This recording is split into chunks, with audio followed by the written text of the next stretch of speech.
Está começando mais um episódio do Torá com Fritas, o podcast kasher do conteúdo judaico. Eu sou o Moré Telhotz, historiador hebraísta e logo mais rabino. Eu sou a Angela Goldstein, orientalista e mergulhadora, e o tema de hoje é uma sugestão de um ouvinte nosso, que curiosamente também é nosso amigo, que também é rabino, que é o Urilan, rabino da congregação Betel em São Paulo. Então, por sugestão dele, a gente vai falar sobre educação judaica. E aí, bom, com esse tema eu tive que chamar um especialista. É uma pessoa que já passou várias vezes pela nossa bancada aqui, é um grande conhecido dos ouvintes do podcast, que é o Moré Telhotz.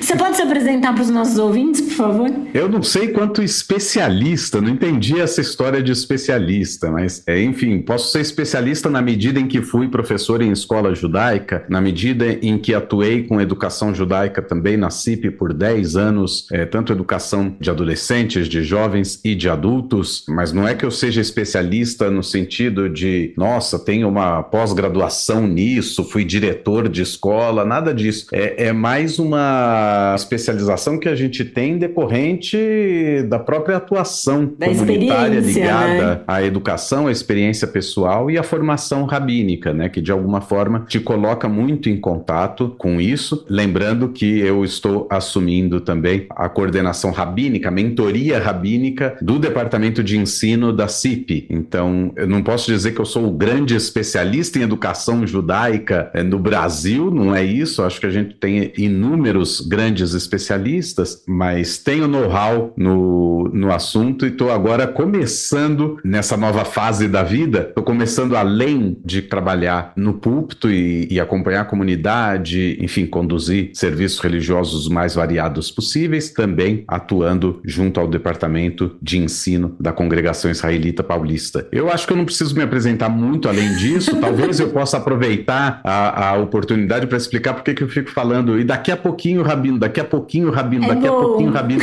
Sobretudo porque esses episódios a gente grava agora e eles vão ao ar bastante tempo depois. Então eu não sei quando que isso vai ao ar. Pode ser que quando for ao ar eu já esteja rabino oficialmente. Hoje é dia 4 de janeiro de 2024. Isso, hoje é dia 4 de janeiro de 2024, faz 26 graus em São Paulo, um dia nublado e chuvoso. Mesmo assim, temos boa conexão da... Não vou falar o nome da operadora, porque senão...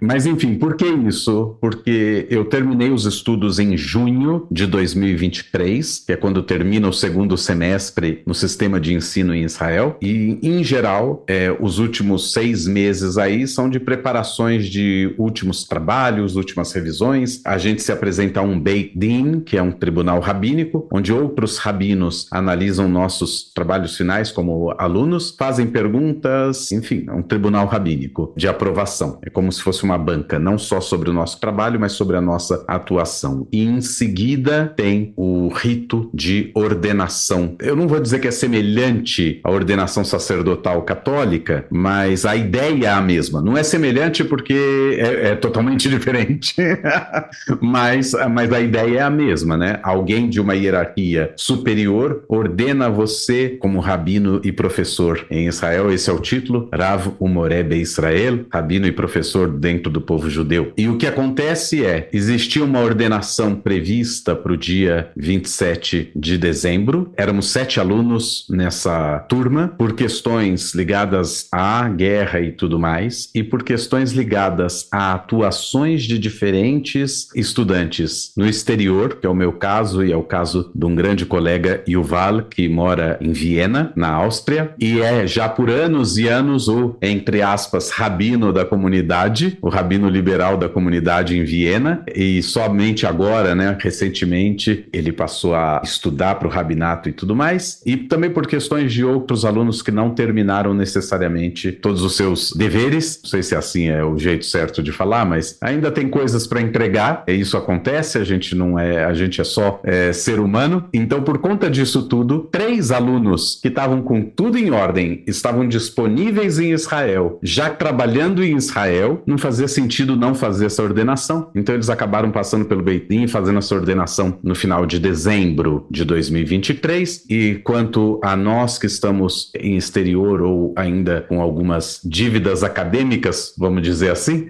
vamos ser ordenados no decorrer desse primeiro semestre, em algum momento, eu espero até maio, e eu espero que seja muito antes, porque por enquanto o que acontece? Acontece que eu sou uma pessoa que terminou os seus estudos rabínicos, mas ainda não posso ser chamado de rabino, porque não tenho ordenação. E também não posso me chamar de estudante de rabinato, porque eu já terminei os estudos.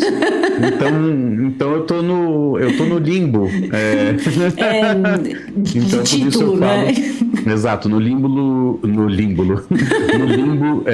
titular.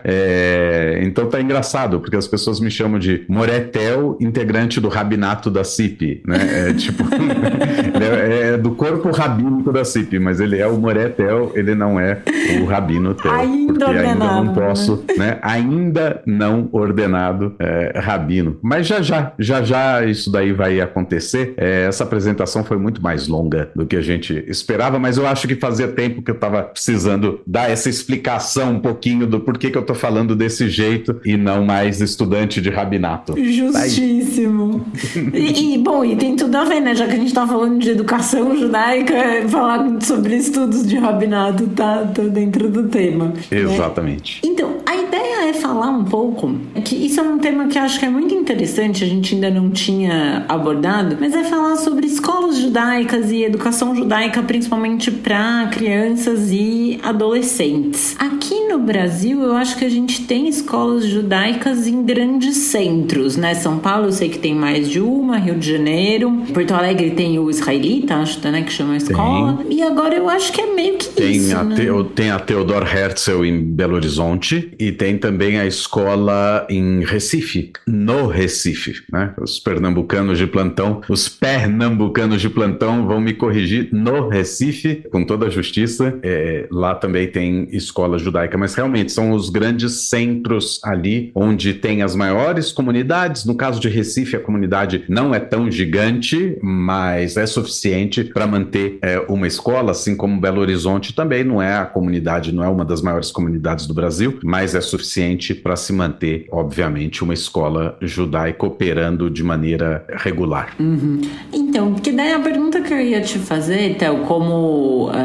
Bom, eu sou professora também, né, de formação, mas não tive contato com escolas judaicas, porque a cidade de onde eu venho, Campinas, não tem escola judaica, e inclusive não só eu não estudei em escola judaica, como eu estudei em escola alemã.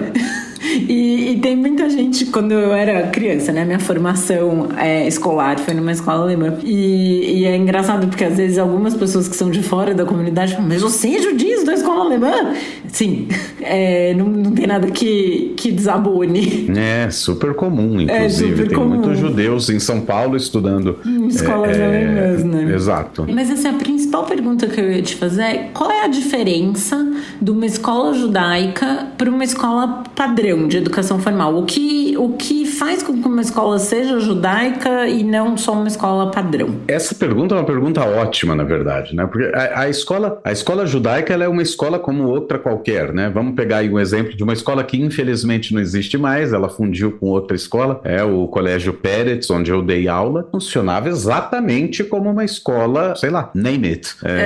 O Dante Alighieri em São Paulo. Escola Bandeirantes, enfim, funciona como qualquer escola, tem todo o currículo exigido pelo MEC, tem professores formados na área e tudo mais, com adicionais. Quais são os adicionais? O que a gente chama de currículo judaico. São matérias que abordam tradição judaica e festas, que abordam o que se chama de moledet, que é educação, identidade judaica. É uma educação ligada ao judaísmo local e também ligada à terra de Israel, ligada à sua identificação identificação com a terra de Israel, ligado com a identificação ao Estado de Israel. Existem as matérias, obviamente, a famosa matéria de língua hebraica. Então é muito comum que em escolas judaicas você tenha aula de inglês e também de hebraico, né? Existem escolas que têm inglês, espanhol e hebraico, mas enfim. E existem matérias como história judaica, cultura judaica. História judaica era minha área e eu sou apaixonado por isso, porque justamente eu dava aula no Fundi 2, né, no Fundamental 2, que é quando os alunos começam a ter história. E eles começam a estudar história antiga e, em paralelo, tem um outro professor que também é historiador e também é professor de história, mas que ele estuda a história desde a perspectiva judaica, o que está acontecendo com os judeus naquele momento. E é muito curioso que durante muito tempo do currículo escolar, essas duas matérias vão andando em paralelo. Então os caras estão estudando lá as civilizações antigas, passam pelo Egito e eu estou falando de Egito. Eles passam por Roma e eu estou falando de Roma também. Mas enquanto eles estão estudando Roma, como qualquer um aqui estudou na escola, a gente em escola judaica está estudando o que está acontecendo, né? A gente está estudando a Judéia sob o domínio romano. É esse o principal diferencial, além do fato de que você vai ter a maioria absoluta dos alunos são judeus, são da comunidade judaica. Nem todos os professores são judeus. Na área judaica, vamos dizer assim, todos são judeus, e na área laica, por assim dizer, a maioria dos professores não são judeus, mas tem professores judeus, né? A gente brincava que tem aqueles caras que fazem a ponte, né? Tem a professora de matemática que é judia, né? Então, ela meio que faz a ponte entre essas duas coisas. E eu acho que outro diferencial que existe é que o calendário que se segue é um calendário judaico. O que isso significa? Significa que quando é Pessach, os 2 primeiros dias de Pessach é feriado e não tem aula. E os 2 últimos dias de Pessach é feriado e não tem aula. Shavuot, os 2 dias de Shavuot não tem aula. Sukkot, a mesma coisa. Rosh Hashanah, Yom Kippur, nenhum desses dias nunca vai ter aula numa escola judaica. Agora, obviamente que como a gente também está no Estado brasileiro, a gente vai observar os feriados também brasileiros, também os feriados do Estado de São Paulo. Então, 9 de julho não vai ter aula na escola judaica em São Paulo, né? 12 de outubro não vai ter aula em nenhuma escola judaica no Brasil. E não é porque é o dia de Nossa Senhora Aparecida, é porque é o dia de Nossa Senhora Aparecida. É porque é feriado nacional, né? Não é porque a gente é devoto de Nossa Senhora Aparecida, mas sim porque é feriado nacional. Essa é toda a questão. Acho que essa é o grande diferencial, e isso faz também com que muitas pessoas escolham pela educação judaica ou por colocar seus filhos em escola judaica, porque ali você vai construir uma base de amizades e de relacionamentos e tudo mais dentro da própria comunidade, que é importante reforçar laços dentro da própria comunidade. Agora, muita gente acha justamente o contrário. Muitos pais falam, não. Ou por motivos de, não tem escola judaica na minha região, por exemplo. Se a pessoa mora na Zona Norte, que é longe, né, de um bairro super distante, a pessoa vai demorar. Aliás, mães e pais, assim, não façam seus filhos demorar 1 hora pra chegar na escola. Isso foi a minha rotina da vida inteira, dos 5 aos 18, é horrível. Eu imagino. Ainda bem não foi a minha rotina, muito pelo contrário, a gente sempre, minha mãe sempre fez questão que a gente estudasse bem perto da escola e que a gente pudesse ir a pé e voltar a pé da escola. Nossa, eu ia de transporte escolar. Assim que funcionava pra gente. Se quiser, você falou do Yom Kippur não vai ter aula, eu fiquei pensando, nossa, sei lá, talvez pegar aí essa hora de transporte escolar e passar um dia tendo aula de matemática, pra mim é pior que o jejum e a reza, em termos de espiar pecado, assim. Desculpa, professores de matemática, eu admiro vocês demais, mas eu detesto a matéria. Agora, existe justamente o contrário, pais que vão pensar assim, não, a educação judaica pode colocar meu filho numa bolha da comunidade e eu não quero isso, eu quero que meu filho seja integrado à comunidade geral e tudo mais, e aí escolhem escolas, como se diz por aí, escolas laicas. Eu acho que não tem uma fórmula, eu acho que se o judaísmo é importante enquanto identidade para esses pais, eles têm que decidir de onde vai vir essa identidade, porque o que pode acabar acontecendo às vezes eu coloco numa escola laica, mas também não gera quero essa identidade dentro de casa. Isso não é uma crítica, tá? Eu tô dizendo que quando para você, a identidade judaica é importante e você acha importante passar isso para os filhos, então é importante pensar se você está apto a ser o único veículo pelo qual o teu filho vai ter contato com essa identidade judaica e vai formar a sua identidade judaica. Quando eu digo você é o único veículo, é que você que é o responsável por levar essa criança sempre à sinagoga ou colocar num grupo juvenil, enfim, outras saídas, vamos dizer assim, para a formação dessa identidade judaica. Não sei se é formação a melhor palavra, mas uma construção de identidade, a construção e a consolidação da identidade judaica dessa criança e desse adolescente, né? Eu acho que é uma escolha que precisa ser feita, porque nada adianta você, e isso eu já vi acontecer, né? O casal que não coloca, de novo, não é nenhuma crítica, mas é que a gente tem que pensar em todas as consequências, né? Mas já vi casos assim, o casal que não coloca o filho na escola judaica, mas coloca o filho numa escola católica, confessional mesmo, tipo, onde o cara tem aula de catecismo. Isso é um contrassenso. Você não colocou na escola judaica, parece que é porque você não quer que outra ou uma terceira parte se envolva na formação identitária do teu filho, mas você vai e coloca numa escola onde ele vai ter aula de catecismo, onde ele vai fazer uma peça de final de ano do Natal, né? E não de Hanukkah, onde em Páscoa fica todo mundo estudando sobre a Santa Ceia e tudo mais, em vez de fazer um Seder de Pêssar como se faz nas escolas judaicas. Porque eu vim de escola laica, né? A escola que eu estudei é alemã, mas é laica, não é luterana. E tinha Natal e Páscoa, assim, eram coisas, porque são coisas do calendário brasileiro, né? Exato. Então, coloria coelho da Páscoa e árvore de Natal. Exato. No jardim. Eu também estudei em escola laica a vida toda. Meu contato com escola judaica mesmo foi quando eu fui dar aula de história judaica, né? De hebraico e de história judaica lá no Pérez. Mas é isso. Do mesmo jeito que você vai pintar em 19 de novembro a bandeira do Brasil, você também pinta o coelhinho da Páscoa na Semana Santa. E a árvore de Natal no fim do ano. Não, né? E tem que responder na prova de estudos sociais quais são as 3 festas juninas. Eu não conseguia acreditar nisso. Quer dizer, na época, eu não tinha esse raciocínio crítico e vou falar que na época eu não acreditava. Não, eu não acredito hoje, que eu olho para trás e penso, como é que uma escola laica te pergunta quais são as 3 festas juninas e qual a data de cada um? E que é Antônio, Pedro e João. E eu fico pensando, meu Deus do céu, eu sei isso por quê? Eu sei que o dia de Santo Antônio é 13 de junho, por quê? Por que eu tenho que saber que dia é o dia de Santo Antônio? Por que eu sei que o dia de São João é dia 26 de junho? Por que o dia de São Pedro é dia 30 de junho? Por que eu sei essas informações e elas estão aqui grudadas na cabeça? Eu não entrei no Google nesse momento para consultar as datas. A gente tá no vídeo e eu tô vendo. Tipo, simplesmente é um dado que você acaba aprendendo e que faz parte. Porque a gente tá na cultura brasileira. Tem que lembrar que a festa junina, e aqui não é crítica à festa junina, muito pelo contrário, mas a gente tem que lembrar que a festa junina tem um fundo original que é um fundo católico. Religioso, não é né? um fundo laico. Ela se transformou numa festa mais laica, porque ela é uma festa mais de cultura popular, de comida típica e assim por diante. Não, mas a gente chama as bandeirinhas até de bandeirinha de São João, né? Exatamente. É o segundo nome das festas juninas, que o certo é falar festas joaninas, são né? 3, mas a gente chama de festa de São João, como se o São João fosse o mais importante desses 3 aí. Inclusive, esse ano, se forem, me chamem, que eu amo uma festa junina. Eu adoro uma festa junina. Comer um milho, um curau. Olha, 6 anos em Israel sem festa junina é um negócio assim... É difícil, né? Não, festa junina é bom demais. Eu tô super doido pra ir em festa junina. A da minha escola era ótima, inclusive. Quando eu morava na aclimação, aqui Confissões de um Rabino, né?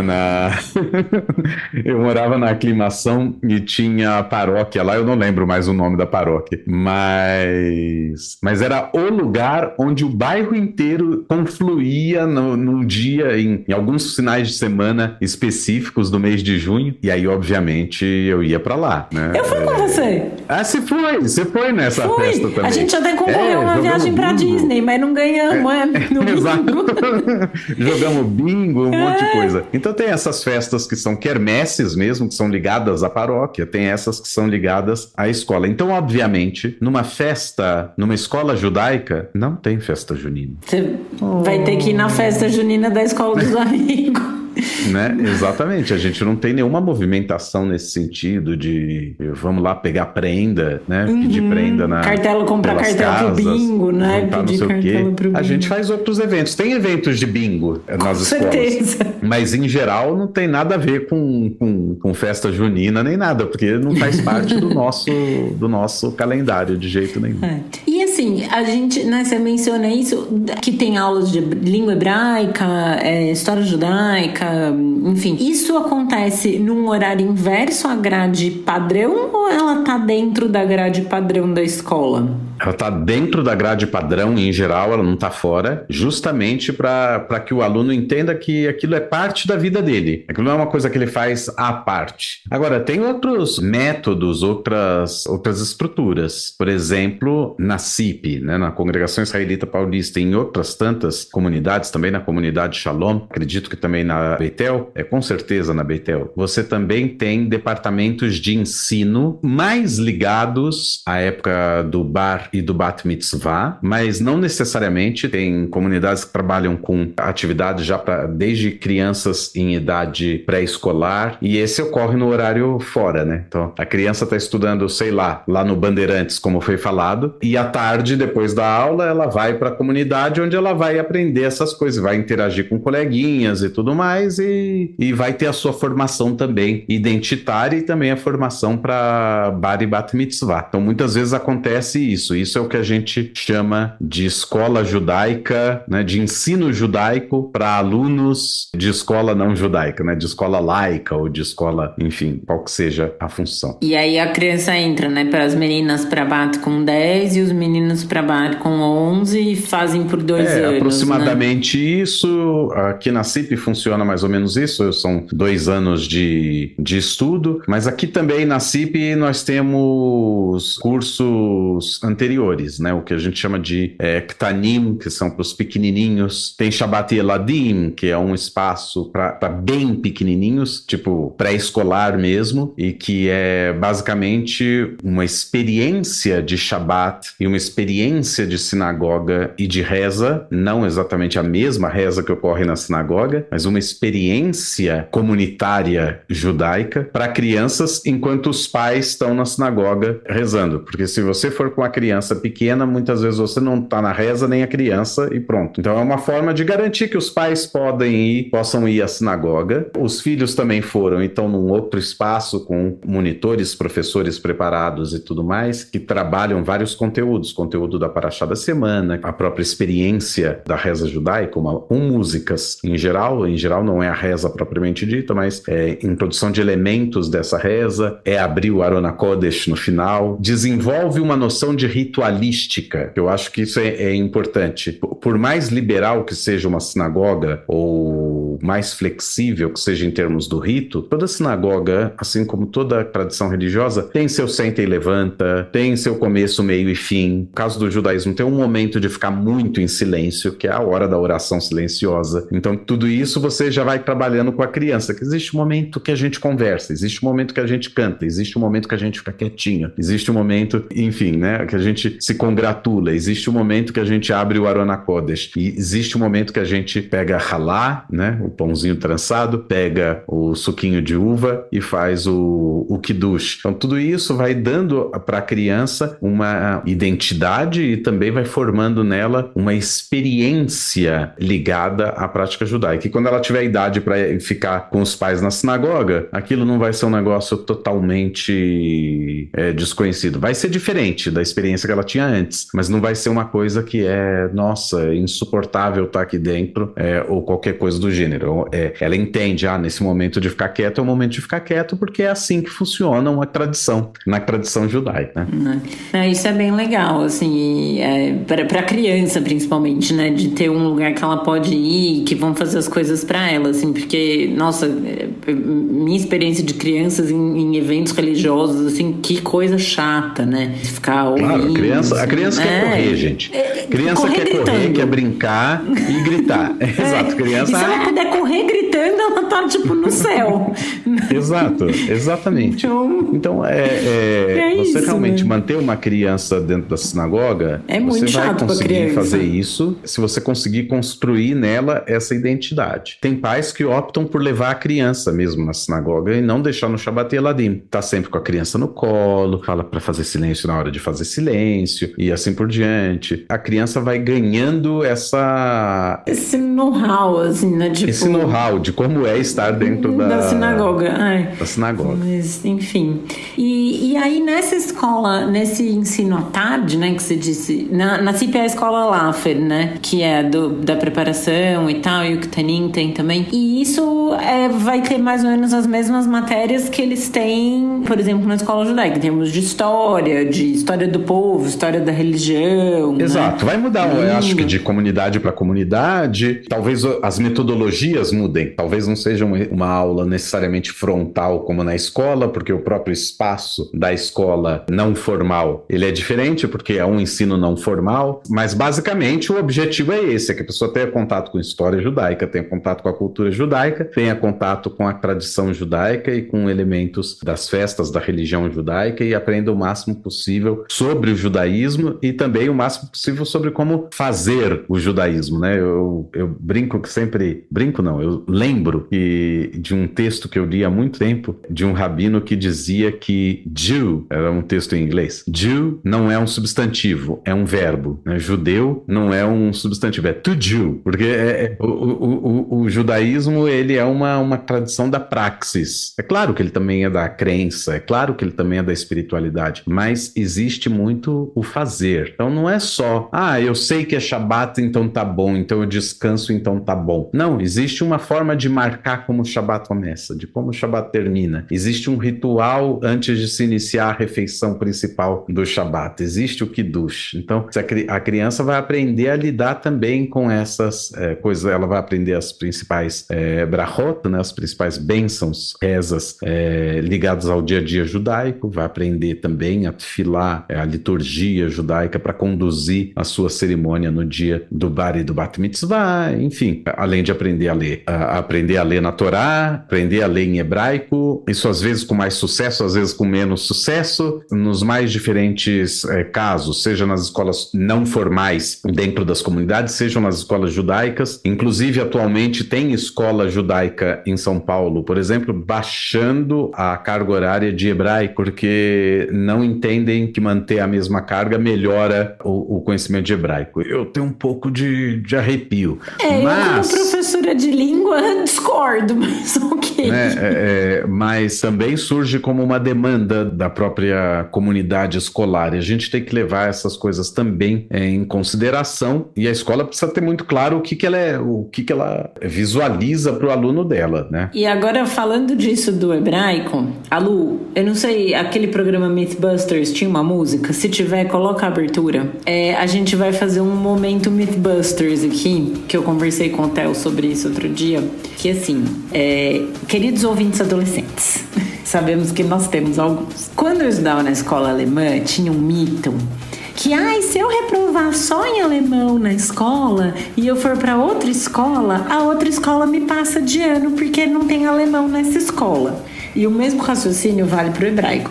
Mas se eu tô aqui estudando na escola judaica e reprovar só em hebraico e eu for para outra escola que não tem hebraico, eu vou passar. Então, mentira. Por quê? Hebraico e alemão são considerados LEM, língua estrangeira moderna. Contanto que ela não seja grego antigo, ou latim antigo, ou hebraico bíblico, ou aramaico, a língua estrangeira moderna pode ser tailandês. Exatamente. E toda escola, pelo MEC, é obrigada a ministrar pelo menos uma língua estrangeira moderna. Em geral, se escolhe o inglês, em outros casos o espanhol, às vezes os dois, mas tecnicamente pode ser todo e qualquer idioma falado modernamente. E o hebraico entra nisso. E as escolas colocam Exato, e as escolas colocam o hebraico nessa categoria de língua estrangeira moderna. É claro que toda essa questão repete, não repete e tudo mais, também tem outras questões que têm que ser levadas em consideração. Tem conselho de professores, enfim, a gente não precisa entrar em todos os meandros de como funciona a escola no final do ano, sobretudo, mas inclusive não é só no final do ano, ano. mas não é só no final do ano que a escola funciona assim. O conselho não existe só no final do ano, mas as convocações extraordinárias são no final do ano e que vão deliberar sobre tantas coisas, mas a priori, uma língua estrangeira moderna, ela tem peso como matemática e como português. Claro que na prática a gente sabe que tem um peso menor, infelizmente. Que a gente tem que colocar outras coisas em perspectiva. Diferente. Né? Não, mas assim, o que eu ia falar, como professora de língua e como aluna de escola que fui por muitos anos da minha vida, assim, eu não conheço uma unidade de exemplo de pessoa que reprovaria só em alemão. Ah, sim. Então, muitas vezes uma pessoa que tá reprovando no alemão, na escola alemão, no hebraico, na escola judaica, ela tá mal em outras coisas várias também. outras matérias. Então não adianta falar, eu reprovei em português, matemática, ciências e hebraico. Se eu for para outra escola me passa. Não, a escola pode até falar, eu não tenho como avaliar o hebraico, mas português, matemática e ciência. E qual que eu tinha falado? Ciências. Bom, mas que seja, né? Você tá reprovado mesmo, minha filha.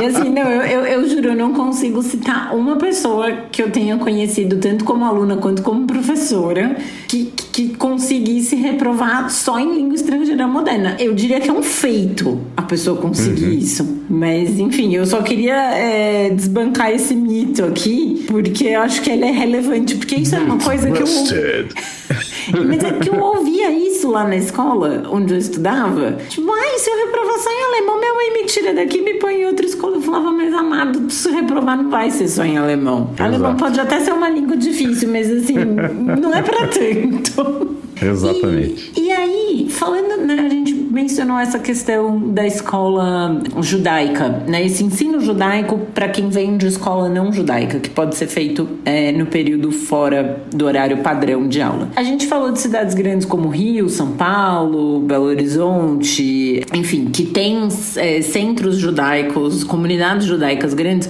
ou, por exemplo, é que essas cidades que eu citei, todas você diz que tem escola, mas vamos pegar o caso de, sei lá, Salvador e Brasília, que eles vão ter a escola à tarde também, eles não vão ter escola judaica na cidade, mas provavelmente a sinagoga da cidade proporciona esse tipo de educação, às vezes pode ser uma turma grande, mas talvez... Aqui é o caso de Campinas também, né, para citar o exemplo, existe um departamento de ensino na sinagoga em Campinas, para alunos de escola laica ou de escola, enfim, não judaica, podem fazer aulas de judaísmo lá. Lá na sinagoga Beit Yaakov em Campinas. E aí, mas eu tô pensando em cidades... É que eu não queria ser a soberba campineira que ia chamar Campinas de grande centro. Não, mas é que eu acho que o grande problema é que a gente chama de grandes centros, não é isso? A gente quer dizer cidades com as comunidades grandes. Exato, né? Com as comunidades mais expressivas. As pessoas, os judeus que moram em cidades onde não há comunidade formalmente organizada. Como tem uma meia dúzia de judeus em Sorocaba, tem uma meia dúzia de judeus em Guarulhos. Estão longe da comunidade judaica. Não adianta falar, tá na Grande São Paulo, Guarulhos consegue chegar na Cipé depois de uma hora e meia. Não vai. É o tipo de coisa que provavelmente não vai acontecer.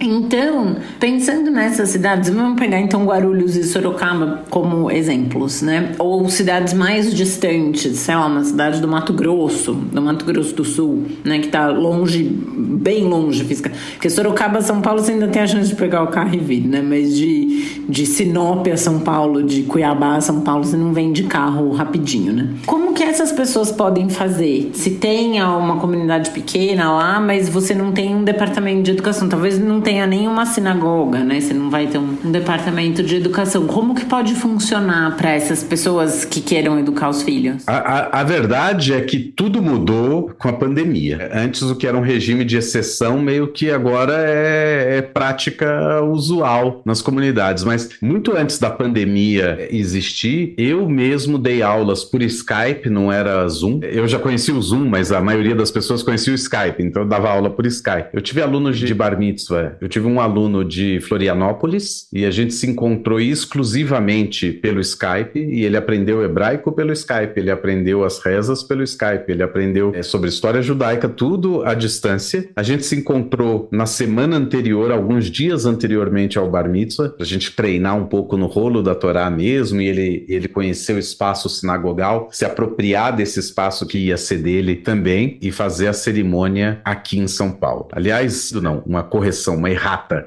No caso eu não vou falar o nome dele, mas no caso do aluno de Florianópolis, a CIP fez a cerimônia em Florianópolis. Eu fui para Florianópolis para fazer a cerimônia lá. Tem uma comunidade, tem a Sociedade Israelita Catarinense formada lá. Na época ainda não tinha uma sede, não estavam se reunindo com tanta frequência, mas tinham Sefer Torah. Então a família organizou num buffet o espaço onde seria também a cerimônia e depois o almoço. A comunidade levou o Sefer Torah e eu oficiei esse Bar Mitzvah. Então fui o aluno dele e também fui professor dele e também o oficiante da cerimônia. Tive um aluno de Maceió e esse é o oposto, tá vendo?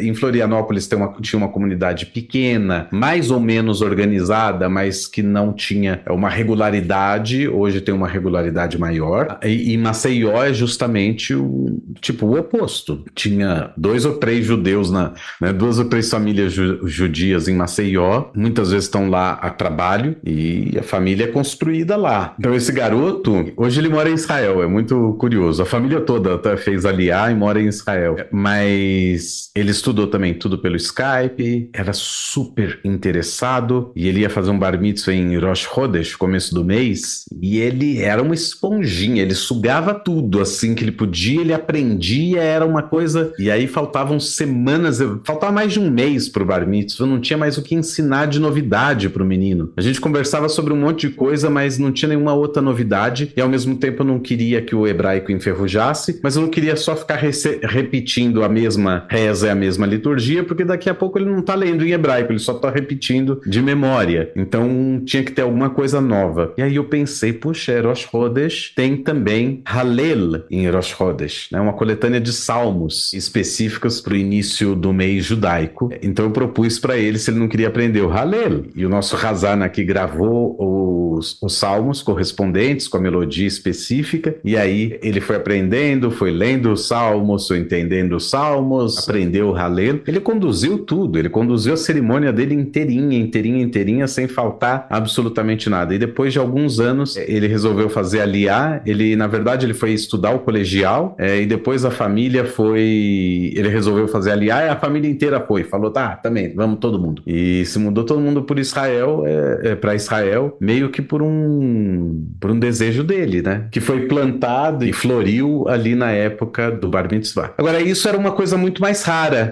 Muitas vezes essas pessoas, elas acabavam entendendo que, olha, não vai ter possibilidade da gente fazer um Bar Mitzvah, já que a gente mora aqui. E nem procuravam saber. Com a pandemia, isso tudo mudou. Porque daí, de repente, todo mundo estava fazendo tudo online. O cara podia morar do lado da sinagoga. Ia ser online, porque você não podia ir para a sinagoga por conta das restrições. E então, por definição, as famílias que moravam distantes falaram, será que não tem a possibilidade? E aí começaram a pesquisar sobre isso. E de repente a gente começou a ter, nas várias comunidades no Brasil, a gente começou a ter famílias de diversos pontos do país. E a gente começou a ministrar essas aulas. Eu falo, gente, eu estava em Israel, eu não estava ministrando essas aulas. Eu falo, gente, enquanto instituição, né? Mas, de fato, com o fim da pandemia, a procura não deixou de existir. A procura continuou existindo, porque passou a ser o padrão. As pessoas entenderam que existe uma possibilidade de disponibilizar ensino judaico não formal para essas crianças que estão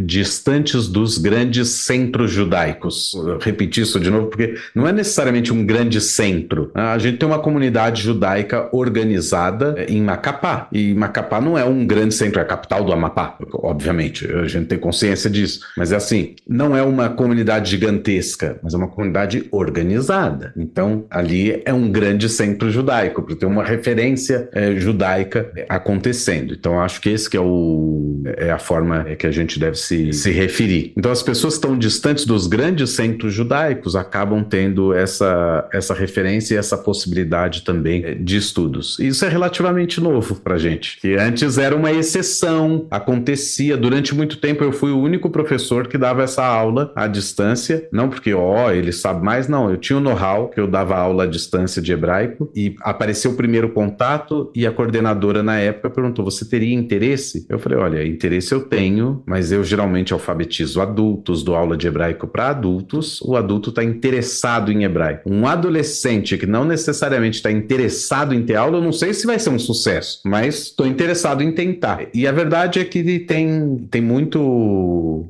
potencial para sucesso. Justamente saber que é judeu e que você está distante de uma comunidade, que você tem esse momento, que é um momento onde você vai aprender mais sobre você mesmo, numa época que é uma época de autodescoberta, porque queira ou não, a adolescência e a pré-adolescência é uma época que você começa a tentar entender quem você é. Isso não é racional. Não é uma coisa que acontece racionalmente. A criança fala, olha, eu preciso entender quem eu sou. Não, a criança não racionaliza desse jeito, mas ela está buscando a própria personalidade. Ela está buscando se separar um pouco de quem são os pais dela. Ela está querendo escolher a própria roupa. O que é escolher a própria roupa? Peraí, eu não sou você, não é você que tem que escolher a minha roupa. Então, tudo isso é formar a personalidade. E na hora que a criança, nessa idade, nessa pré-adolescência, nem é certo falar criança, né? A gente sempre fala jovem.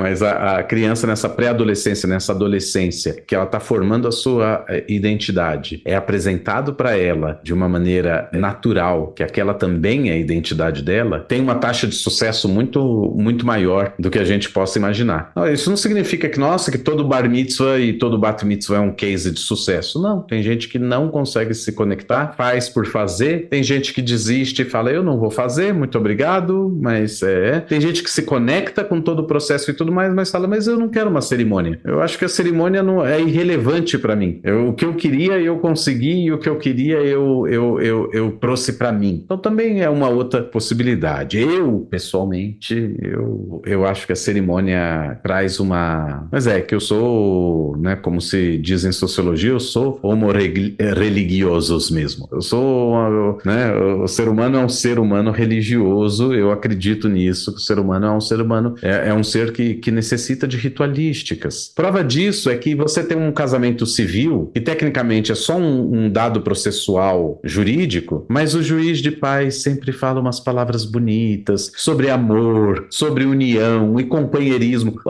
Olha, juiz não precisa falar de companheirismo e amor. Ele pode falar sobre a união conjugal, que é um contrato social, ele pode falar isso, porque é isso que né? Mas tem uma ritualística e o ser humano busca também um significado na ritualística. Se a ritualística é fria, não tem significado. Então, eu acho que o rito, a cerimônia, ela tem todo o potencial também para deixar uma marca muito especial na vida da pessoa que realiza o bar e o bat mitzvah. Consigo entender, talvez, um adolescente de 12, 13 anos, assim, que não queira muito, porque às vezes pode ser um adolescente mais tímido, que não goste de estar no centro das atenções. E a celebração do bar e do bar mitzvah vão ser isso, né? A criança ela é muito expositiva, ela é super não tem expositiva. Dúvida. Então, se for uma criança mais tímida, a gente consegue entender também, não tá com essa disposição toda. Mas é legal, né? Uma cerimônia bonita. E se a criança gostou, né, do tempo do estudo e tudo mais, é muito legal. E eu acho muito interessante isso do online. E pensando também em adolescente, né, agora, assim, 2023, 2024, porque quando eu era adolescente já tinha internet, eu uso internet há muito tempo, assim, mas era um processo. A gente entrava na internet. Ela joga na cara a diferença de idade, ela faz de propósito. Eu tenho mais cabelo branco que você. Não tem porque eu conto a barba também. Você não tem barba. Não. Mas assim, é que na época que a gente começou a usar a internet, a gente entrava na internet. Era uma outra questão, né? Hoje em dia a gente está na internet. Exato. A gente não entra mais na internet. E não era só entrar, né? Eu comecei a usar a internet em 98 e era assim, eu vou entrar na internet depois que der meia-noite, porque gastava menos do telefone. Então, o telefone era mais barato, gente. Tinha horários que o telefone era mais barato, então você pagava. E o que tem a ver o telefone a ver? Vamos explicar para os ouvintes mais novos. Mais novo, né? É porque não existia um cabo com internet que chegava e ligava, não. O cabo que chegava era o cabo do telefone, fixo, que chegava até o seu modem, né? E o modem estava dentro lá do computador. Então, quando você queria entrar na internet, por isso que a gente fala entrar na internet, a gente precisava se conectar primeiro. E como é que a gente fazia isso? Tinha um discador, como um telefone, dentro do computador. Você discava um número de telefone. De um provedor, você tinha que contratar um provedor. Tem que colocar, isso. Contratou um provedor lá, sei lá qual provedor. Speed. MPC, não. Em Campinas era MPC ainda. O Speed já era telefone, era modem. O Speed não ocupava o telefone, justamente. Ah, verdade. Speed já é banda larga. Nossa, Speed já mesmo. É banda larga. Lá em Campinas usava a gente MPC. tá falando grego aqui. A gente quis simplificar para os mais novos. Para. Vamos Basicamente voltar. É o seguinte. A gente tinha um programinha, um aplicativo que era tipo um telefoninho dentro do computador. A gente pedia conectar. Ele discava um número de telefone, sei lá, 3062-0436, fazia. Bota o barulho aí, ele Alu. Chamava, aí o modem atendia. Aí o Alu vai botar o som do modem. E aí depois daquele... Bom. Ele fazia assim. Ele fazia um baita de um barulhão, tipo de sinal de fax. E aí, finalmente...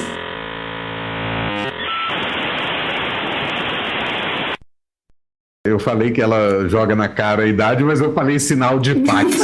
Errou. E aí, no final, conectava. Quando conectava, ficava silencioso. Sinal de que você tinha entrado. A partir daquele momento, você conseguia acessar seu site. Você quase que precisava pegar um metrô para chegar na internet. Exato. Você pega o telefone do bolso, ele já tá na internet. Ele já tá na internet o tempo todo.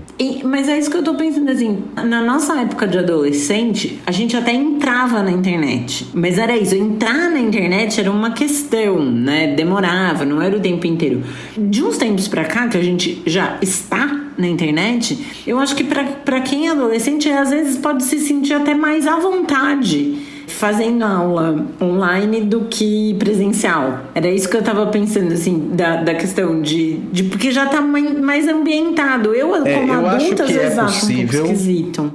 Porém, tem uma coisa também que a gente tem que lembrar dos impactos que teve a pandemia. Eu acho que é possível. E eu dei aula online durante muito tempo antes da pandemia. Mas antes, o que acontecia a pessoa entrava lá uma vez por semana e ia ter uma aula pela internet, pelo Zoom. E o que a pandemia trouxe pra gente foi uma vida dentro do Zoom, praticamente. Onde as pessoas passavam horas e horas e horas nas suas salas de aula virtual, no seu trabalho virtual, nas suas salas de reunião virtual. E isso tem um impacto na retenção de concentração nossa, na capacidade de concentração por grandes períodos de tempo. É complicado, né? E é complicado. Eu acho que hoje, que agora as escolas são escolas, de novo, né, físicas, e que os espaços de socialização são físicos e tudo mais. Aí você tem a aula de bar mitzvah, que pode ser online. Aí eu acho que rola bem melhor do que quando era o tempo todo, tudo era... muito desgastante, né? Quando tudo é online. Desgastante, cansativo. É muito desgastante. É terrível. Mas assim, o que eu acho pro adolescente não é uma coisa estranha. Porque eu penso, se você falasse isso pra um adolescente em 2010, e eu acho que 2010 foi 2 anos atrás, mas não foi há muito mais tempo. Mas se você falasse isso pra alguém em 2010, até de 2010 a 2012, assim, era uma ideia esquisita. E, sei lá, de 2015 pra cá, já é mais palatável e hoje em dia, depois da pandemia, é assim... É online, aula, beleza. Normalizado. Tipo, não é uma questão, né? Pros adolescentes agora, porque eles já nascem na internet. Eles não entram... Nossa, parece uma tia velha falando isso. Mas assim... Não, mas é que o que eu tô querendo dizer é que são pessoas que não vão ter a experiência de nunca ter não estado na internet. Exato. Não, é importante dizer isso. É diferente a relação. E também para a gente que trabalha com educação judaica, ter essa consciência de entender que a cada ano a geração é um pouco diferente, né? A gente fala de uma faixa geracional, mas quando a gente fala de uma faixa geracional, aqui falando dos millennials, que tem ainda toda essa discussão se alguém que nasceu em 1980 é millennial ou não, e todo mundo que nasceu em 1980 e alguma coisa acha que millennial é alguém que nasceu no ano 2000. E não! Millennial é alguém que se tornou adulto na virada do milênio ou que estava adolescente e jovem ou jovem adulto. Somos nós. Pessoa de 1978 é millennial. O de 85 é millennial. E assim por diante. Então o cara lá de... né? Enfim, é isso.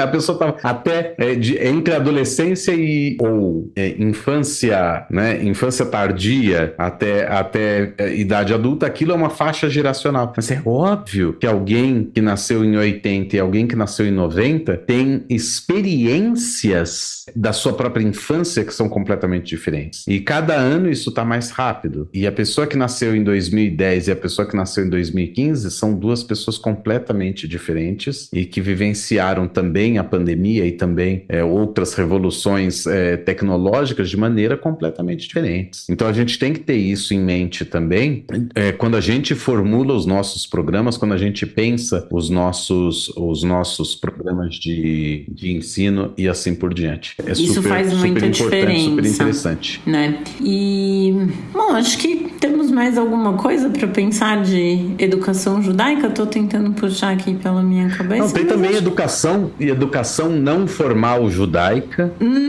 sim, mas que não adultos. Necessariamente para a formação de bar e bat mitzvah. Então são dois, basicamente, para adultos. E tem também a educação para adolescentes e jovens, mas que não é uma educação de formação no sentido de aquisição de conteúdo, mas é sobretudo a aquisição de identidade, que é o que acontece o tempo todo nos grupos juvenis. Nos movimentos juvenis judaicos, você tem uma baita de uma formação de identidade judaica, mas não é um lugar onde você tem prova, ou você vai ter uma cerimônia no final, ou que eu preciso saber tal e tal coisa. Não, é uma experiência, né? As mahanot, os acampamentos durante o inverno, durante o verão, ou as peulot, as atividades que existem semanalmente e tudo mais, são verdadeiras experiências de vida, né? São momentos de encontro consigo mesmo. É uma educação completamente diferente. Ela não passa por mão de educador, é uma educação do jovem pelo jovem, então é uma educação completamente informal do começo ao fim. Não tem apostila, né? Não tem apostila, não tem nada disso, e os responsáveis, né? Os madrehim, os guias desse processo, eles são pouca coisa mais velhos do que os seus hanihim, os seus educandos. É como se eles fossem os irmãos mais velhos ou os primos mais velhos que estão conduzindo esses mais novos por essa grande estrada da identidade e da cultura judaica e dos dilemas judaicos e da experiência judaica e de ser judeu no mundo. E que mais tarde, logo depois que eles se aposentam, entre aspas, né, aos 20 anos mais ou menos, o madrir deixa de ser madrir, às vezes um pouquinho mais velho, já tem os hanihim, que já estão os mais velhos, que começam a ser madrihim, começam a ser os monitores, os guias e assim por diante. Isso é uma experiência completamente diferente. Inclusive vale um episódio sobre isso, né? Vale episódios. Né? Vale episódios. Com diferentes movimentos juvenis. Com certeza. De São Paulo, porque tem também isso. Os movimentos têm ideologias e têm visões de mundo diferentes. Então, você tem movimentos escoteiros, por exemplo, né? Movimentos judaicos escoteiros. E tem movimentos que não tem nada a ver com escotismo. Outro rolê, né? E é outro rolê. É bem interessante conhecer um pouco sobre os movimentos juvenis judaicos em São Paulo. Com certeza. Bom, no Brasil todo, claro. Justo. Brasil não só está restrito a São Paulo. A gente pode entrevistar madrehim de várias tunuot, de vários movimentos juvenis nos mais diversos lugares do país. Do Brasil. E aí pensando em educação formal para adultos, e acho que isso é um tema... educação informal, né? E para adultos, acho que isso é um tema bem interessante pra gente trazer também, porque a gente já teve alguns pedidos de indicação de cursos, e enfim, aqui, né, nas nossas redes de contato do Torá com Fritas. Lembrando que, gente, podem escrever sempre, a gente sempre responde e-mail, Instagram, Twitter, enfim, até Facebook. Eu entro sempre pra dar uma olhada se não tem nada por lá. E aí eu vou só fazer uma ressalva. Eu gosto dessa pergunta, eu gosto quando as pessoas vêm perguntar sobre cursos e tudo mais, porque é legal, né, que as pessoas queiram saber mais e estudar mais. Só que eu vou aproveitar esse momento para fazer uma pequena ressalva que, às vezes, algumas pessoas vêm perguntar sobre curso de conversão. E aí, se essa for a sua dúvida, a gente não tem muito como responder, porque a gente não encaminha ninguém para processo de conversão, tá? É claro que enquanto educação judaica para adultos, os processos de conversão caem nessa categoria. Mas o processo de conversão não é um curso onde você se matricula, liga lá e fala: oi, gostaria de começar na semana que vem, e pronto. Não é assim que funciona, é uma outra pegada. Vai ter aulas? Vai. É um curso? É, mas ele vem depois de toda uma série de encontros com os rabinos, de orientação rabínica e tudo mais, até que os rabinos decidem, essa pessoa está dentro do que a gente está buscando também para dentro da nossa comunidade. Então é um pouco mais, é um pouco diferente do que ligar lá na Unibis Cultural e se inscrever para um curso XYZ de judaísmo ou de hebraico e assim por diante, que vai ter um começo, meio e fim, que começa tal dia. Segunda às 8 da noite, online, presencial, enfim. O curso de conversão é uma outra coisa. A gente tem um episódio falando sobre conversão, se eu não me engano, no nosso episódio de número 17. Então, se tiver curiosidade, pode dar uma olhada lá. Mas eu só achei por bem fazer essa ressalva, porque pode ter alguém que esteja ouvindo e falando: ai, curso de judaísmo para adulto? Tem curso de conversão? Peraí que eu vou escrever. Perguntando onde tem. A gente não então, aí indica... nem precisa escrever pra gente. Exato, A gente não indica, a gente não dá referência, infelizmente não é através de nós.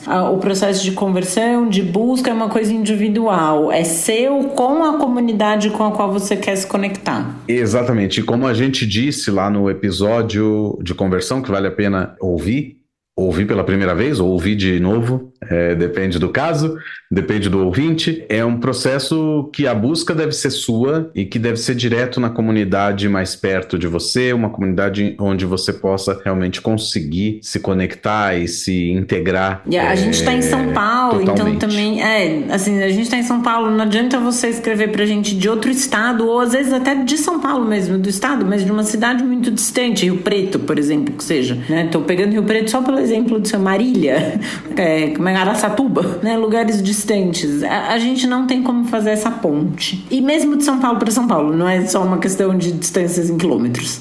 Não é. Mas só eu queria... O caminho é entrar em contato com a comunidade diretamente, não com podcast.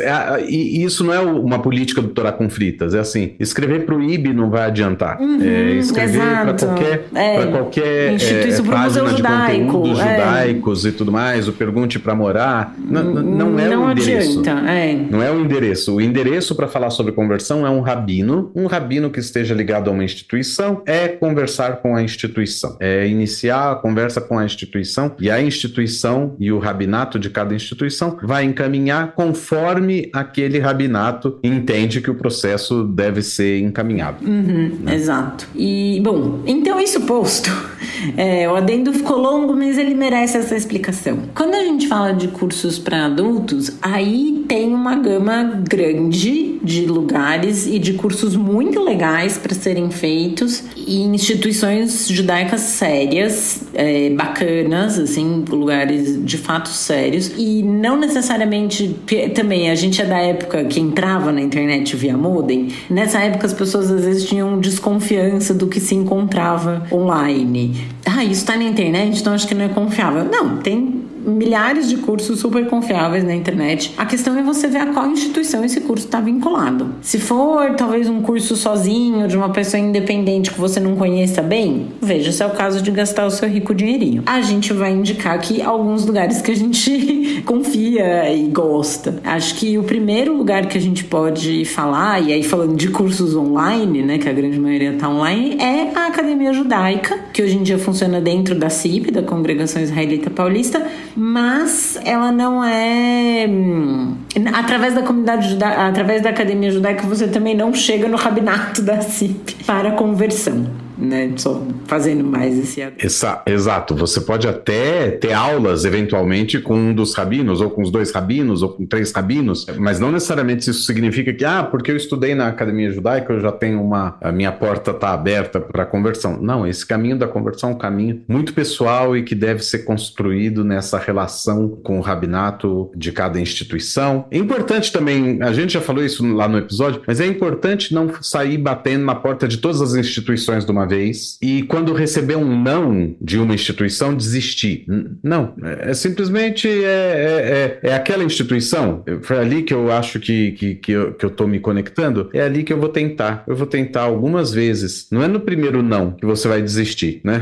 Acho que isso é importante para você, não deixe que o não te abale. Porque senão você recebe um não aqui, muda para a próxima, recebe um não ali, e no final você conhece 30 comunidades e 30 comunidades não te conhecem e só falaram com você uma vez e disseram, acho que talvez não seja o caso. E aí você vai sair dizendo que é impossível realizar uma conversão ao judaísmo. Acho que não é esse o caso, eu acho que precisa existir uma maturidade aí. Do mesmo jeito que você busca integrar uma comunidade, essa comunidade também precisa estar segura em receber mais alguém, né? Um novo integrante que comungue das mesmas ideias, dos mesmos valores, do mesmo ideário, que estejam na mesma página, né? E isso tudo é uma construção conjunta, isso tudo exige diálogo, isso tudo não é...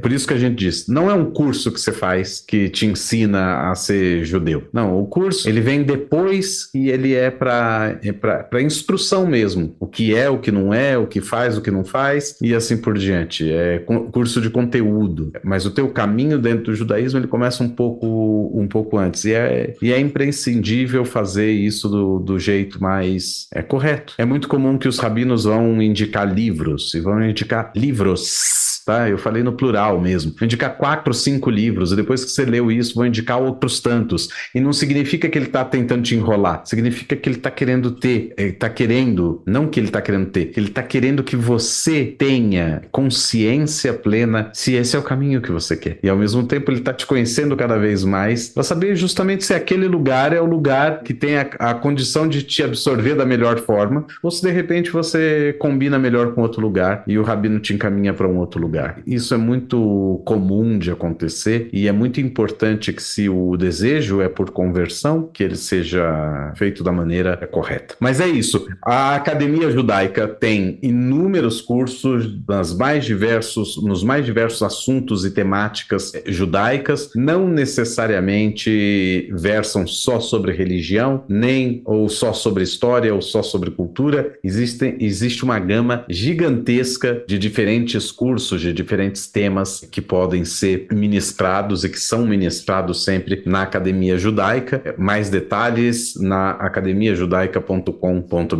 Vale muito a pena, tem vários cursos bacanas. Tem vários cursos legais. A Unibis, né? Em São Paulo também a Unibis Cultural, tem cursos presenciais e também cursos online. Tem diferentes tipos de cursos, tanto cursos judaicos quanto cursos não judaicos, mas nesse ambiente, nessa ambientação da Unibis Cultural, é realmente um centro cultural fantástico. O lugar é lindo, Cultural, né? O lugar é super legal. A Unibis Cultural foi formada no momento em que a Unibis assumiu o Centro da Cultura Judaica. O Centro da Cultura Judaica, ou Casa de Cultura de Israel, foi fundado há anos e anos na cidade de São Paulo, se tornou um centro cultural muito grande e em algum momento a Unibis assumiu a gerência desse centro cultural e então, desde então, se chama Unibis Cultural. Também uma gama de cursos fantástica. Mais detalhes, Unibis Cultural, Unibes, cultural.org.br. Também temos em São Paulo o Masoret, Beit Midrash Masoret. A gente vai colocar todas essas indicações por escrito para que vocês tenham também acesso aos endereços e tudo mais e tal, e aos nomes corretos para fazer uma busca correta no Google. O Beit Midrash Masoret funciona também assim, ele é gerenciado pelo rabino Alexandre Leone, tem cursos sobre filosofia judaica, pensamento judaico. O Beit Midrash Masoret é mais ligado, é mais na pegada religiosidade, tá? Então ele é mais filosofia judaica, pensamento judaico, liturgia judaica. Ele também tem tefilot, né, rezas, são serviços religiosos que ocorrem diariamente, salvo engano, e serviços religiosos que ocorrem no Shabbatot. Então é interessante, é um espaço bem bacana também para se pensar. No Rio de Janeiro a gente tem o Midrash Centro Cultural, nasceu como um projeto do rabino Newton Bonder e da Congregação Judaica do Brasil, a CJB no Rio de Janeiro, e até hoje o Midrash é ligado à CJB e ao rabino Bonder, obviamente, e tem vários e vários cursos, salvo engano tem cursos também online e não só cursos presenciais. E presenciais em São Paulo, não necessariamente cursos, mas atividades sempre no meu lugar preferido do mundo, que é o Museu Judaico. Lá sempre tem atividades muito legais e, enfim, super imerso dentro da cultura judaica, né? Então, vale super. O museu também sempre tem atividades legais, às vezes curtos e muitas, assim, 95%, acho, delas todas gratuitas. Presenciais em São Paulo, mas para quem estiver por aqui, gratuitas.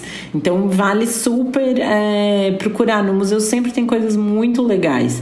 E para quem fala inglês, enfim, tem universidades, né, israelenses que tem cursos à distância, online, universidades americanas, algumas também. Se você fala inglês, a Conservative Yeshiva é um lugar, se você tem um interesse mais de aprender sobre a religião judaica, mas enfim, tem inúmeras possibilidades aí. Sim, então tem muita coisa legal e de temas variados, assim. Eu fiz esse ano que passou, de 2023, eu fiz um curso sobre línguas judaicas, era um curso que eu fiz em inglês, super interessante, então falava sobre ladino, sobre Yiddish, sobre outras judeu-provençal, enfim, outras línguas judaicas, né, além dessas duas que são as mais conhecidas. Então tem muita coisa, tem curso a respeito de língua, tem curso de cultura, tem curso de filosofia, tem aí para tudo quanto é gosto. Aqui em São Paulo, esses que a gente recomendou são super bacanas, né, valem a pena, são lugares onde o seu dinheiro será bem empregado se você se matricular em algum desses cursos que a gente falou, né, são lugares sérios e tudo mais. O disclaimer que eu tinha feito antes é só isso, assim, se você vira às vezes uma pessoa que tá sozinha e vendendo um curso e tal, pode ser uma coisa de excelente qualidade, mas às vezes talvez seja primeiro melhor procurar um lugar já estabelecido, uma instituição mesmo, pra você ver, e não do tipo, porque o meu dinheiro vai ser mal empregado, porque o cara é careta, a aula vai ser ruim, ele só vai ficar falando, não vai me ensinar nada. Não, às vezes a pessoa pode ensinar uma coisa errada, tá ligado? O que é pior. Exato. E eu acho que é importante isso. Mas realmente tem cursos que são individuais, vamos dizer assim, né? Que são iniciativas de uma pessoa. E vamos lá, duas das nossas sugestões aqui nasceram como vislumbre de uma pessoa. O Midrash Centro Cultural nasceu como uma visão do rabino Newton Bonder. O Masoret nasceu como uma visão do rabino Alexandre Leone. E são iniciativas incríveis, são né? Iniciativas incríveis. Então isso não significa que cursos que são dados por morim individuais, por professores ou professoras individuais, que eles sejam cursos ruins. De jeito nenhum, tem cursos muito bons, mas é preciso ter um olho aí para identificar se você está num bom caminho ou num caminho... Exato, e não é no sentido de que tipo, a pessoa pode ser picareta e não vai me falar nada de judaísmo, vai só ficar jogando conversa fora. O meu receio nesses casos é que às vezes a pessoa ensine coisas erradas. Em português, claro, é errado mesmo. Não tenho muito como dourar essa pílula. Né? Ou que você está procurando judaísmo e o cara vai te apresentar outra coisa, né? Também tem isso. Vai te falar que é judaísmo, mas é outra religião, né? Então, por isso que a gente... disfarçada de judaísmo. E aí, por isso a gente também tem que tomar cuidado. A gente indicou essas instituições sérias, a gente vai deixar o contato, né, delas todas aqui nos créditos do e de episódio, outras que eventualmente forem... Sim. Essas são as que ocorreram aqui pra agora, gente. Né? Que ocorreram assim. Vocês sabem que a gente não é assim roteirizado. A gente tem uma ideia, um brainstorm, vamos falar sobre isso, o que a gente quer abordar e a conversa flui. A gente aqui não faz roteirinho do início ao fim. A gente tem mais ou menos um guia. Então, algumas coisas aparecem assim na hora que a gente... E o que a gente se lembrar depois a gente menciona. Mas eu acho que com esse apanhado todo a gente consegue concluir super bem, né? O tema do episódio de hoje, falando sobre educação judaica, educação e judaísmo.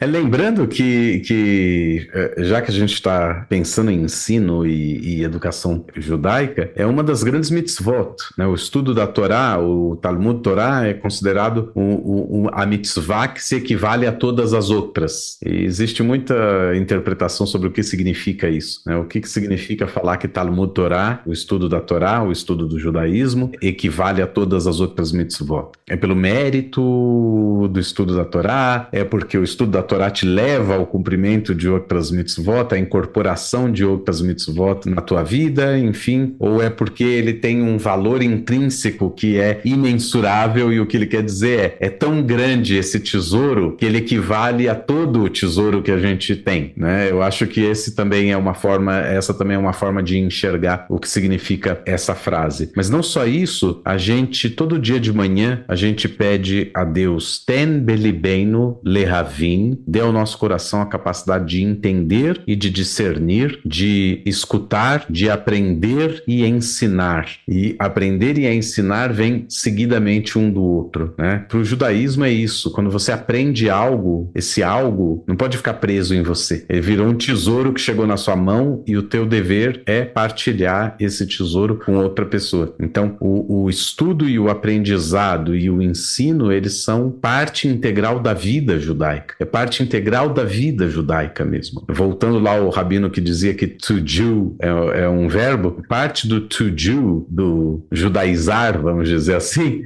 passa pelo estudo judaico, né? É uma experiência humana de aprender. O rabino Michel Schlesinger costumava sempre dizer que se a gente se dedicasse a aprender 2 coisas novas sobre judaísmo todos os dias da nossa vida, e se a gente morresse com 120 anos em saúde perfeita, tendo estudado todos os dias 2 coisas novas, a gente ia morrer sábio, mas também com a certeza de que a gente não tinha conhecido tudo que há para se conhecer no judaísmo. Isso é muito profundo, porque é toda uma tradição que o tempo todo a gente aprende coisas novas, né? O rabino, que seja rabino há 50 anos, ele ainda está aprendendo coisas novas e está achando e encontrando coisas novas dentro dessa tradição milenar que é o judaísmo, dentro dessa civilização milenar que é o judaísmo. E é isso também é a expressão do quanto o aprendizado, o estudo e o ensino são valorizados dentro do judaísmo, né? Quando eu falei lá no começo sobre ordenação, o rabino é ordenado como Rav Umoré de Israel, como rabino, né, mestre e professor dentro do povo judeu. Poucas civilizações colocam no professor a liderança, e às vezes, e isso a gente sabe que é um erro, né? O professor tem capacidade de ser uma liderança fundamental dentro da sociedade. E o judaísmo, quando houve a destruição do templo e a perda da soberania nacional dentro da terra de Israel, e a perda da liderança do sacerdotal com a queda do templo, quem sobrou foi os rabinos. E o judaísmo é um case de sucesso. O judaísmo mais bem sucedido que teve é o judaísmo sinagogal, é o judaísmo rabínico, 2000 anos anos, mais de 2.000 anos ininterruptamente atuando, dentro da perspectiva de ensinar e aprender e transmitir. A palavra masore, que é tradição, vem do verbo limsor, que significa transmitir. Transmitir é passar uma mensagem, transmitir é dar significado a algo, né? Dar significado e que esse significado seja relevante para cada nova geração. Isso é a essência, por isso que o aprender e o ensinar está dentro, e o aprender e ensinar e o estudo estão dentro dessa categoria de mitzvot que se equiparam a todas as outras. Então é com muito carinho que qualquer podcast, qualquer judeu que vá falar sobre educação, é com muito carinho que ele fala sobre o tema, porque educação é uma das bases fundamentais do judaísmo. Bom, com isso nós terminamos por aqui o episódio de hoje do Torá com Fritas. Adorei até o que você falou no fim, acho que faz todo sentido do mundo. Fiquei meio sem palavras, então eu só vou ler os créditos finais mesmo. Não, eu acho que... Desculpa. Eu acho que tem tudo a ver com o fato de qualquer iniciativa, como seja o podcast do Torá com Fritas, seja a ideia do conteúdo judaico lá atrás, seja o Pergunta para Morar, seja o podcast do IB, não importa qual é a inclinação, o objetivo, a intenção por trás é transmitir aquilo que nos foi dado, né? Aquilo que a gente recebeu, e aquilo não pode ficar guardado dentro da gente. Então, todas essas iniciativas são iniciativas de educação judaica também. Então, com muito orgulho, a gente é educador judaico e não deixa de ser. A gente vai andando de um lado para o outro e continua sendo. Com muito orgulho. Com certeza.